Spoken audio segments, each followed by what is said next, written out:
రాధ అలా కిచెన్‌లో నించొని ఆలోచిస్తూ ఉంటుంది. ఇంతలో దమయంతి అక్కడికి వచ్చి, "ఏంటి రాధా అంతగా ఆలోచిస్తున్నావు?" అని చెప్పేసైతే అడుగుతూ ఉంటుంది. ఆ మాటలు విని అక్కడ ఉన్న రాధ అయితే దమయంతి వైపు అలా చూస్తూ ఉండిపోతుంది.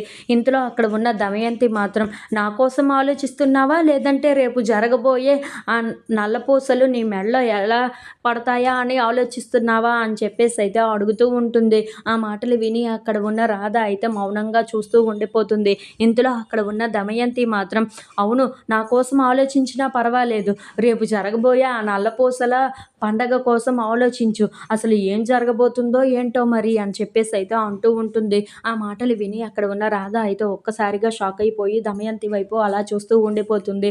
ఇంతలో అక్కడ ఉన్న దమయంతి మాత్రం, అవును నీది విక్రమ్‌ది అగ్రీమెంట్ మ్యారేజ్ కదా! ఆ అగ్రీమెంట్ కోసం ఆలోచిస్తున్నావా? అని చెప్పేసైతే అంటూ ఉంటుంది. ఆ మాటలు విని అక్కడ ఉన్న రాధ అయితే ఒక్కసారిగా షాక్ అయిపోయి అలా అక్కడ ఉన్న దమయంతి వైపు చూస్తూ, ఏంటి ఈవిడకి ఎలా తెలిసింది అని చెప్పేసైతే అనుకుంటూ ఉంటుంది. ఇంతలో అక్కడ ఉన్న దమయంతి మాత్రం, మీ గురించి నాకు పూర్తిగా తెలిసిపోయింది. మీ ఇద్దరిది అగ్రీమెంట్ మ్యారేజ్ అని కూడా తెలిసిపోయింది. ఇప్పుడు నువ్వు ఏం చేస్తావు? ఎలా తప్పించుకుంటావు? అని చెప్పేసైతే అడుగుతూ ఉంటుంది. ఆ మాటలు విని అక్కడ ఉన్న రాధ మాత్రం ఏమీ మాట్లాడకుండా చాలా కంగారుగా అయితే అక్కడి నుండి వెళ్ళిపోతూ ఉంటుంది.